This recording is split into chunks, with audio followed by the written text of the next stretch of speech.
Everyone, welcome back to pharmacy India medicine. आज के इस वीडियो में हम बात करने वाले हैं कि हम बॉडी से टॉक्सिन्स को यानी जो जमी हुई गंदगी होती है उसको बाहर कैसे निकाल सकते हैं और इसके क्या फायदे हैं। तो पहले फायदे की बात कर लेते हैं, क्योंकि हम बिना फायदे के तो कुछ बात करते ही नहीं है।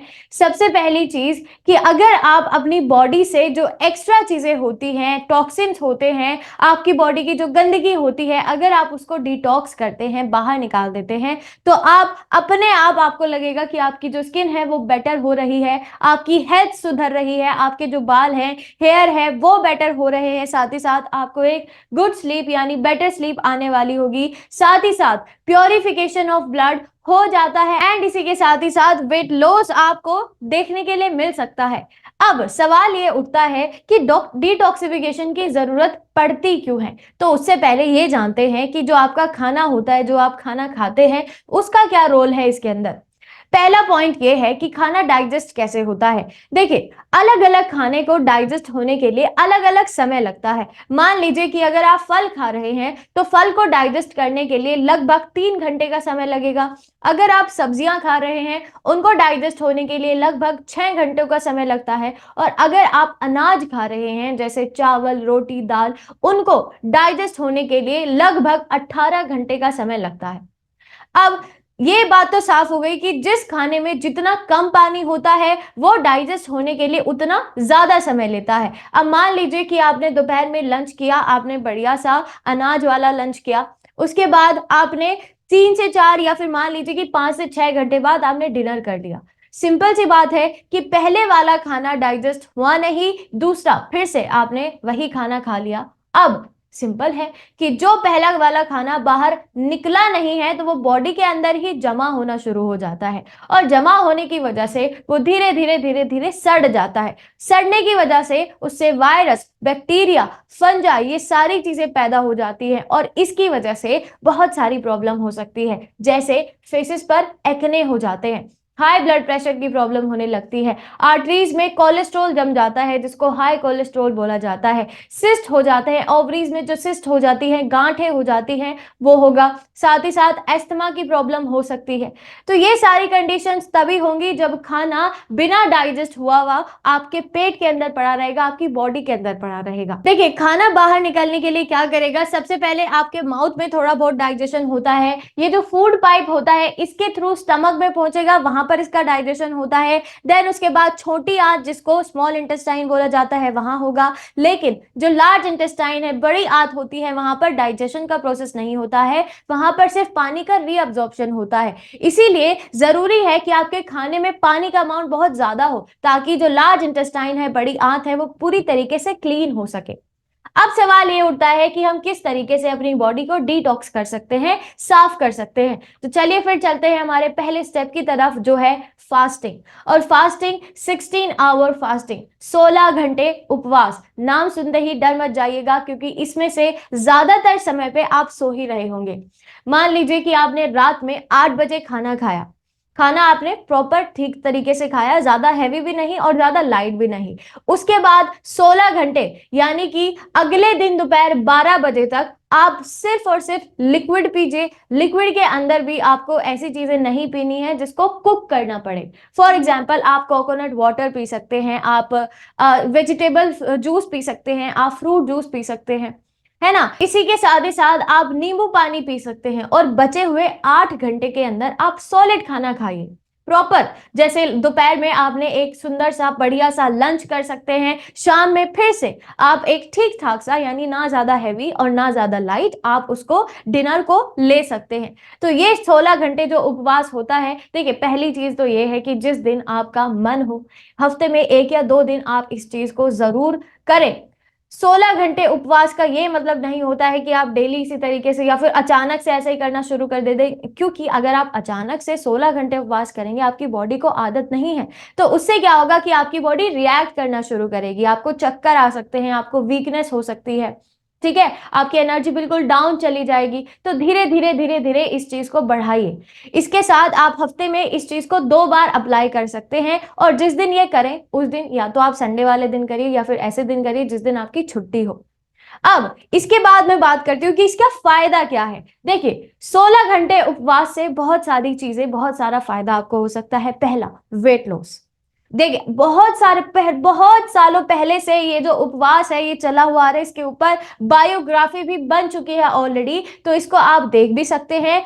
वेट लॉस में ये काफी ज्यादा हेल्प करता है। आपका ब्लड शुगर लेवल जो होता है उसको रिड्यूस करने में हेल्प करेगा, उसको मेंटेन करने में हेल्प करता है। कोलेस्ट्रॉल लेवल अपने आप डिक्रीज हो सकता है। इंसुलिन जो होता है उसका अमाउंट भी डिक्रीज हो सकता है। साथ ही साथ इन्फ्लेमेशन जो हो जाता है पैरों में, आपने देखा होगा कि किसी किसी के जो पैर है वो हमेशा इन्फ्लेमेट होते हैं, सूजे हुए रहते हैं, उंगलियां सूज जाती है, तो उसमें ये हेल्प करेगा। डाइजेशन को बेटर करने में हेल्प करता है, क्योंकि इसका भी एक रीजन है।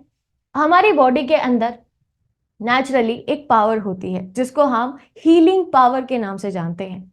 हीलिंग पावर एक समय पर एक ही काम कर सकती है, या तो आप उससे खाना डाइजेस्ट करवा लीजिए, या फिर उससे हीलिंग का पावर जो होता है, जो उसकी असली ताकत है, वो करवा लीजिए। अगर आप खाना खाते रहेंगे, खाते रहेंगे, खाते रहेंगे, तो वो हीलिंग पावर को छोड़कर खाने को डाइजेस्ट करने में लग जाती है। उससे आपकी बॉडी जो है वो हील नहीं हो पाएगी, सिर्फ वो डाइजेशन के जो आसपास है वो गुजरती रहेगी। सिंपल सी बात है। इसीलिए ये 16 घंटे उपवास जो होता है, इसकी मदद से क्या होगा, मान लीजिए कि आपने रात में एक रोटी खा ली, है ना, तो मैंने क्या कहा, 18 घंटे का समय लगता है। लेकिन अगर आप सही अमाउंट में खाना खाते हैं, तो अगर मैं अप्रोक्स वैल्यू लेकर चलूं, 6 से 7 घंटे, 6 से 7 घंटे, 8 घंटे आपने खाना खाया, इसमें आप 2 बजे तक या फिर मैक्सिमम 3 बजे तक आप ले लीजिए कि आपका जो खाना है वो पूरी तरीके से डाइजेस्ट हो जाएगा। अब 3 बजे से अगले दिन के 12 बजे तक आपके पास इतना समय होता है, आपकी हीलिंग पावर के पास इतना सारा समय है कि वो आपकी बॉडी को हील कर सके, है ना। तो हो गया ना ये सही। और इसी से आपका जो डाइजेशन का प्रोसेस है वो भी कहीं ना कहीं ठीक हो जाता है। इसी के साथ मेटाबॉलिज्म, आपकी बॉडी का जो मेटाबॉलिक पावर होती है उसको भी ये इंक्रीज करने में हेल्प करता है। यानी जो बहुत ज्यादा कॉम्प्लेक्स चीजें होती हैं उसको सिंपलर चीजों में तोड़ने का जो प्रोसेस होता है उसको मेटाबॉलिक रेट बोला जाएगा, उसको भी ये इंक्रीज करने में हेल्प करता है। तो ये है हमारा पहला स्टेप। अब हम चलते हैं हमारे दूसरे स्टेप की तरफ। दूसरा स्टेप है हमारा त्रिफला। त्रिफला का नाम आपने सुना होगा। त्रिफला एक ऐसा चूर्ण होता है, एक ऐसी आप कह सकते हो औषधि है जिसके अंदर 3 चीजें प्रेजेंट होती है। पहला, आंवला। आंवला हमारे बालों के लिए, हमारे स्किन के लिए काफी लंबे समय से चला हुआ आ रहा है कि आंवला हमारी बॉडी के लिए बहुत ज्यादा अच्छा होता है। इसके अंदर क्या क्या प्रॉपर्टीज पाई जाती हैं, जैसे कि इसके अंदर काफी ज्यादा अमाउंट में विटामिन सी होता है। विटामिन सी के साथ इसके अंदर मिनरल्स, अमीनो एसिड, और इंपॉर्टेंट है कि इसके अंदर एंटी कैंसर प्रॉपर्टीज भी होती है। एंटी कैंसर प्रॉपर्टीज यानी कि जो कैंसर वाले सेल्स होते हैं उसको कम करने में ये मदद करता है। दूसरी चीज जो इसके अंदर प्रेजेंट होती है वो है विभितकी। विभितकी के अंदर एंटीवायरल प्रॉपर्टी होती है, एंटी बैक्टीरियल प्रॉपर्टी होती है, और एंटी इंफ्लेमेटरी प्रॉपर्टी भी होती है। तीसरा हमारे पास है हरितकी, जिसको पुराणों में या फिर आयुर्वेदा में इसको किंग ऑफ मेडिसिन बोला जाता है, किंग ऑफ मेडिसिन। ठीक है, इसके अंदर क्या क्या प्रॉपर्टीज होती है, ये कॉन्स्टिपेशन को कम करने में हेल्प करता है, और इसी के साथ ही साथ ब्लोटिंग को कम करने में भी ये मदद करता है। सारा खेल आंतों का है। अगर आंत आपकी ठीक रहती है, इंटेस्टाइन वाला जो पार्ट है अगर वो आपका क्लियर है, क्लीन है, तो आपकी बॉडी जो है वो कहीं ना कहीं सही तरीके से काम भी करती रहेगी। क्योंकि आपने ये भी सुना होगा कि पेट सफा तो हर रोग दफा, है ना। इंटेस्टाइन के अंदर जब गंदगी जम जाती है तो आपकी पूरी बॉडी में सर्कुलेट करना, क्योंकि वहां पर होते हैं विलाय, और इन विलाय से, विलाय बहुत ज्यादा छोटे छोटे पार्टिकल्स है जो आपकी वॉल के अंदर प्रेजेंट होते हैं इंटेस्टाइन में। इन विलाय में अब्जॉर्प्शन होता है, और अब्जॉर्प्शन के बाद ये ब्लड के थ्रू आपकी पूरी बॉडी के अंदर सर्कुलेट हो जाते हैं, और जो वो अब्जॉर्ब करेंगे वही वो सर्कुलेट करेंगे। अगर आप ठीक तरीके से सही खाना, सही पानी उनको अब्जॉर्ब करवाएंगे तो बॉडी में भी सही ढंग से सारी चीजें घूमेंगी। लेकिन अगर वहां पर गंदगी अब्जॉर्ब हो रही है तो इसका मतलब है कि आपके ब्लड के अंदर भी गंदगी ही जाएगी। त्रिफला आपके इंटेस्टाइन को साफ करने में काफी ज्यादा हेल्प करता है। आपको चूर्ण के रूप में ये आता है, आप दूध के साथ या फिर गर्म पानी के साथ इसका सेवन कर सकते हैं रात के समय पर। तीसरा हमारे पास जो स्टेप है वो one of the ancient step है, जो कि काफी पुराने समय से चला हुआ आ रहा है, जिसको हमने ये नाम दिया है ऑयल पुलिंग। नाम आपने काफी बार सुना होगा। अब ये क्या होता है ये भी समझ लीजिए। ऑयल पुलिंग आपके ब्लड साथ ही साथ आपका जो माउथ एरिया होता है उसको क्लीन करने में काफी ज्यादा हेल्प करता है। कैसे करना है ये भी मैं आपको बताऊंगी, लेकिन इसके फायदे क्या हैं और कैसे ये काम करता है। देखिए, ऑयल पुलिंग, ऑयल के अंदर कुछ और चीजें प्रेजेंट होती है, जैसे कि आप मान लीजिए इसके अंदर फैटी एसिड प्रेजेंट है। फैटी एसिड जो प्रेजेंट होते हैं आपके ब्लड के अंदर जो बैक्टीरिया हो जाते हैं, या फिर आपके जो माउथ एरिया है उसके अंदर जो बैक्टीरियाज हो जाते हैं, उनको कम करने में हेल्प करेगा। और सेलिवरी अमाइलेज जो होता है, या फिर आप इस एक और एंजाइम है आपके माउथ के अंदर प्रेजेंट होता है, लाइजोजाइम।